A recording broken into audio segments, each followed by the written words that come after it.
right. You want to know how to taste whiskey and nose whiskey like a pro? Don't watch this video. I'm not a pro. I'm just a regular guy who likes whiskey, but I'm going to share with you what works for me. I'll roll the intro and then we're going to get into it.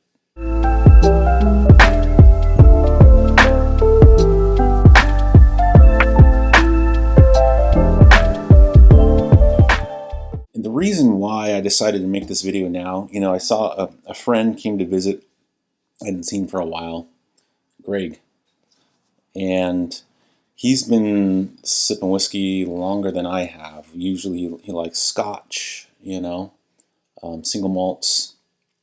And he's saying, I see your videos, I'm like, I don't get all these flavors that you're getting. What am I missing? So we just sat down and kind of talked about it, and I asked him how he typically drinks, right, his whiskey. So he'll drink it in a rocks glass, and he likes single malts that are typically less than 90 proof. We had some 92 proofers when he was here that he really liked, some American single malts. But he'll, pour a double on the rocks, and that's how he'll drink it. And that's nothing wrong with that if that's what you like to do. But if you want to really pull out flavors, the first thing I'm going to say is don't put it on the rocks, because number one, it's going to get diluted with the water, which it will mute the flavors. I understand that it can change and bring out other flavors, but really it just mutes flavors is what it's going to do when you're not used to tasting whiskey, Also, the temperature, if it's colder, you're going to pull out less flavors. I mean, put a bottle of whiskey in the freezer, pour yourself some at room temperature and then pour some that's been in the freezer. You're not going to get nearly as many flavors out of the one that's in the freezer.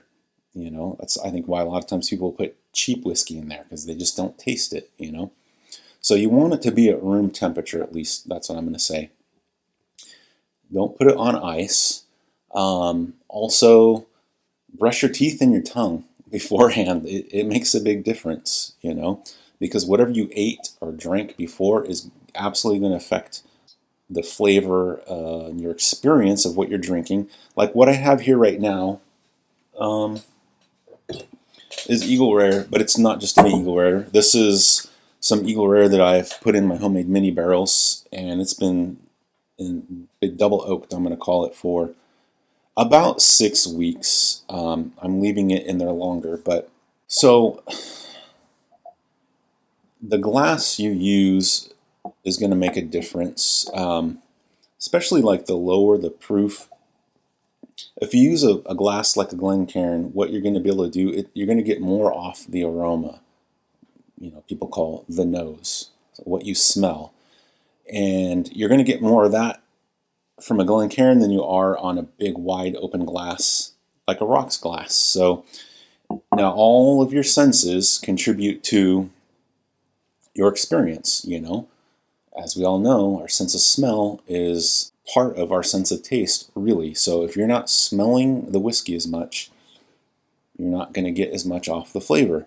So I would use a Glencairn, and you can swirl it and nose it. As far as where to put your nose, do what works for you. I got to put my nose further in the glass because I've broken my nose before. Other people don't have to do that. Now, something else, if you're drinking a higher proof whiskey, or if you're getting into higher proof whiskeys, a glass like a Norland glass, this style of glass, will help. It really does diffuse the ethanol, like on a higher proof whiskey, so you can taste the flavors more and not the burn of the ethanol as much. It does work. It's surprising. Now that we've gone over that, what can you do to start picking out more flavors? So with Greg, we had the Sassenach in some Glencairns, and we're like, okay, let's do it. No ice in a Glencairn, and I just said, you gotta think about it, right? You kind of gotta like ground yourself almost, you know, and think about it and feel it. I said, think, what do you get for sweet and what do you get for spice? What type of sweet and what type of spice? For me, that's basically, simply put, what are you getting on the palate and what are you getting on the finish? Okay, so you do that. Think of that. Sweet. Think of sweet. What kind of sweet do I get? What type of sweet do I know? And he started doing it. He started pulling the flavors out. I'm like, what kind of spice? And he started doing it. So you kind of have to be intentional about it. Now, you may hear, I don't know, whiskey tubers say they get all kinds of number of flavors, you know, off the palate. A lot of bourbons, you know, you're going to get similar flavors. It's bourbon. Sometimes, like, I know a lot of people will get like banana off of Brown-Forman products. I don't get banana off of them. I just don't, and that's fine. You know, whatever. I get more of like fruits, like sweet, like custardy, jammy type fruits on those, and that's fine. You don't have to get the same thing everybody gets. We're all different, you know. But if you do not have a big memory bank of flavors, let's just say typically on a finish, you got cinnamon, cardamom, people will say baking spice, like nutmeg, I don't know, maybe allspice. You want to know what those things do? You know, for 1 week, each day during the week, try a little bit of one of those spices on your palate, you know? Mix it into a little water to dilute it and try it. And just focus on what is it? What is it giving you? Do that for a week with each of those spices, and you're going to be able to pick them up at that point. You know, you got to get it in your memory banks first to be able to pull it out. So same with fruits, whatever. If you're not familiar with certain fruits and people are getting that note, start eating that fruit 1 day a week. Just try it, you know. Different apples, a green apple, a more like a Honeycrisp apple, you know, and see what the difference is between them. And you're going to be able to start picking out more of a difference, more of those flavors out of the whiskey you're drinking, you know, like, man, I just get loads of dark, rich cherries and char on the nose on this. And this, it's lighter. It's kind of like lighter cherry.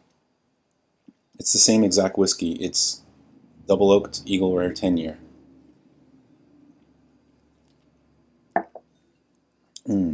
Yeah. Heavy vanilla, cherry, char, deep, syrupy. In the rocks glass, it's a little brighter tasting. So the glass does make a difference. There's more surface area of whiskey exposed here, so it's oxidizing more, so it's changing more.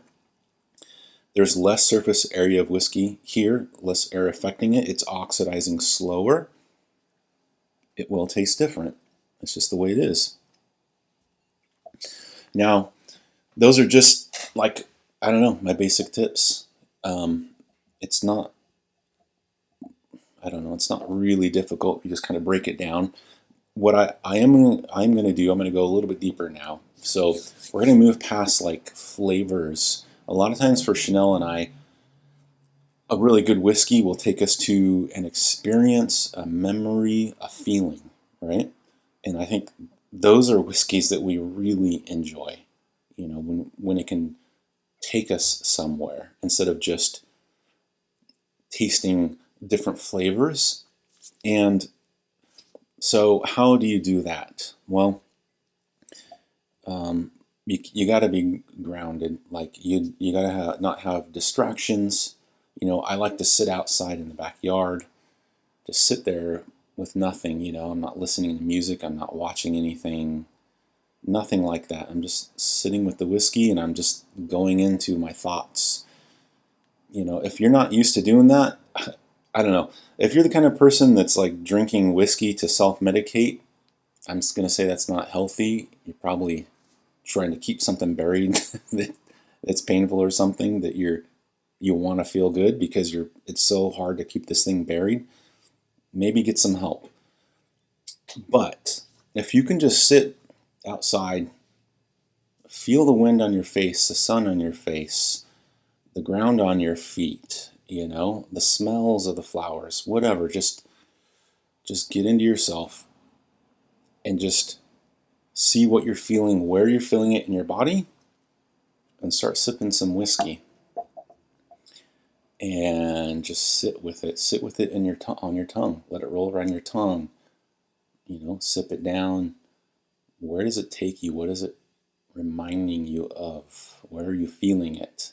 You know, you're going to have a way better experience with whiskey, in my opinion, if you do that. Some people, that's going to be easier to do, you know, to do that. But that's kind of it in a nutshell. So there you go. Let me know what you thought, or if there's a tip that you have for, I don't know, increasing your ability to pick out the flavors in whiskey, or even the experience, you know, where it takes you. I'd like to hear it. All right. Well, thank you for sipping on 2 delicious drams with me.